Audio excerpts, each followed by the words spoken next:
നമസ്കാരം, Tirurangadi today news അപ്ഡേറ്റ്സിലേക്ക് സ്വാഗതം. വീടിന്റെ മുറ്റം മനോഹരമാക്കാൻ തിരഞ്ഞെടുക്കുന്ന സ്റ്റോൺസ് ഏറ്റവും ക്വാളിറ്റിയുള്ളത് വേണം. ഏറ്റവും അഫോർഡബിൾ പ്രൈസിൽ ഏറ്റവും ബെസ്റ്റ് ഡെസ്റ്റിനേഷനിൽ നിന്നും. ഫ്ലോറിംഗിൽ ഏറ്റവും best Pasco paving and euro tiles. നിർമ്മാണത്തിലെ സമാനതകളില്ലാത്ത ക്വാളിറ്റി, വിദഗ്ധരായ തൊഴിലാളികളും ഇൻസ്റ്റലേഷനിലെ കൃത്യതയും, കുറഞ്ഞ ചെലവിൽ വീട് നിർമ്മിക്കാൻ ആവശ്യമായ ലോക്ക് ബ്രിക്സിന്റെയും ഹോളോ ബ്രിക്സ്, AAC ബ്ലോക്സ്, ജാളികൾ എന്നിവയുടെയും ഗംഭീര കളക്ഷൻ. ഇതെല്ലാം ഇത്രയും വിലക്കുറവിൽ. നിങ്ങളുടെ മുറ്റങ്ങൾക്ക് പാസ്കോയുടെ ഉറപ്പ്. പാസ്കോ. അശാസ്ത്രീയമായ നിർമ്മാണം മൂലം ദേശീയപാത 66 കൂരിയാടിനും കൊളപ്പുറത്തിനുമിടയിൽ സർവീസ് റോഡിൽ വെള്ളം കയറി. കടലുണ്ടിപ്പുഴയിൽ ജലനിരപ്പ് ഉയർന്നതിനെ തുടർന്ന് ഇന്നലെ രാവിലെയോടെയാണ് വേങ്ങര പാടം മുറിച്ച് ഹൈവേ കടന്നു പോകുന്ന ഭാഗത്ത് റോഡിൽ ഇരുഭാഗത്തും വെള്ളം കയറിയത്. ഇതേ തുടർന്ന് ഇതുവഴി ചെറിയ വാഹനങ്ങളുടെ ഗതാഗതം ദുഷ്കരമായി. റോഡിലെ വെള്ളക്കെട്ടറിയാതെ തൃശൂർ കോഴിക്കോട് ഭാഗത്തു നിന്നെത്തിയ നിരവധി ചെറുവാഹനങ്ങളിൽ വെള്ളം കയറി എഞ്ചിൻ നിലയ്ക്കുകയും കാറുകളടക്കം നിരവധി വാഹനങ്ങളുടെ മഡ്ഗാർഡ് തകരുകയും ചെയ്തു. തുടർന്ന് ഇന്നലെ ഉച്ചയോടെ കോഴിക്കോട് ഭാഗത്തു നിന്ന് വരുന്ന ചെറിയ വാഹനങ്ങൾ കുളപ്പുറത്തു നിന്ന് പനമ്പ റോഡ് വഴി തിരൂരങ്ങാടി കക്കാട് വഴിയും തൃശൂർ ഭാഗത്തു നിന്നുള്ളവ തിരിച്ചും വഴി തിരിച്ചുവിട്ടു. ചെറിയൊരു മഴ പെയ്തപ്പോഴേക്കും സർവീസ് റോഡിൽ ഇരുഭാഗത്തും മുട്ടോളം വെള്ളം കെട്ടിനിന്ന് ഗതാഗതം മുടങ്ങിയത് നിർമ്മാണത്തിലെ അശാസ്ത്രീയതയാണെന്ന് നാട്ടുകാർ പരാതിപ്പെട്ടു.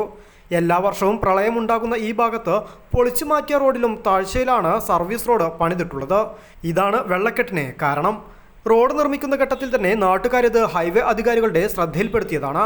എന്നാൽ അധികൃതർ ഇത് ചെവിക്കൊണ്ടില്ല. പ്രളയകാലത്തെ ജലനിരപ്പ് മാർക്ക് ചെയ്ത് റോഡ് നിർമ്മിച്ചിരുന്നുവെങ്കിൽ ഇത്തരമൊരവസ്ഥ ഉണ്ടാകില്ലായിരുന്നുവെന്നും നാട്ടുകാർ പറഞ്ഞു.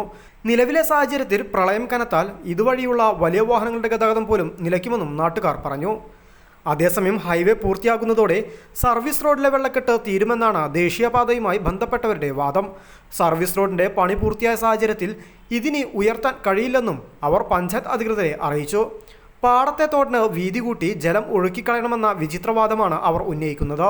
അതേസമയം പാടത്തെ ജലം പുഴയിലേക്ക് ഒഴുകിപ്പോകുന്നതിനുള്ള തടസ്സമല്ല കടലുണ്ടിപ്പുഴ നിറഞ്ഞൊഴുകി ജലം തോടുവഴി പാടത്തേക്ക് തള്ളിവരുന്നതാണ് റോഡിലേക്ക് വെള്ളം കയറാൻ ഇടയാക്കിയതെന്നാണ് നാട്ടുകാർ പറയുന്നത്. വെള്ളക്കെട്ടുള്ള ഭാഗം ഇന്നലെ പ്രതിപക്ഷ ഉപനേതാവ് PK കുഞ്ഞാലിക്കുട്ടി സന്ദർശിച്ച് കാര്യങ്ങൾ വിലയിരുത്തി. വിഷയം ജില്ലാ കലക്ടർ, ദേശീയപാത അതോറിറ്റി, റവന്യൂ വകുപ്പ്, ജനപ്രതിനിധികൾ, ദേശീയപാത കരാറുകാർ എന്നിവരുടെ സംയുക്ത യോഗം വിളിച്ച് ചർച്ച ചെയ്യാമെന്നും അദ്ദേഹം അറിയിച്ചു.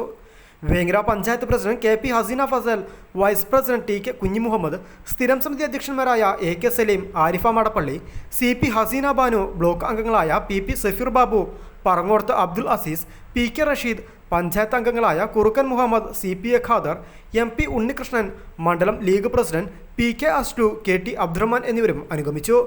News bureau, Vengara.